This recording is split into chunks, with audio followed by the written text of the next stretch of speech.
To reset a Honeywell thermostat without a reset button, start by using the buttons to press the fan and up arrow buttons simultaneously until numbers appear on the display. Then, adjust the numbers so that the one on the right is set to 1 and the one on the left is set to 90.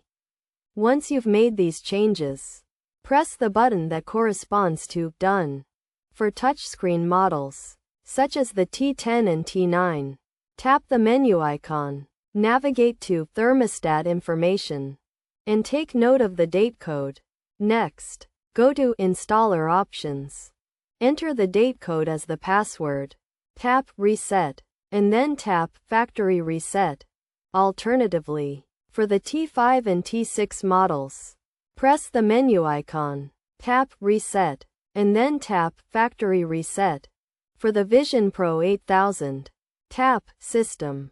Tap the blank box at the center, and change the numbers so that the one on the left is 0710 and the one on the right is 1. Then tap Done. Lastly, for the Smart Wi-Fi 9000, tap Menu. Select Preferences.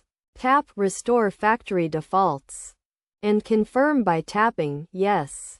By following these steps, you can reset your Honeywell thermostat without using a reset button.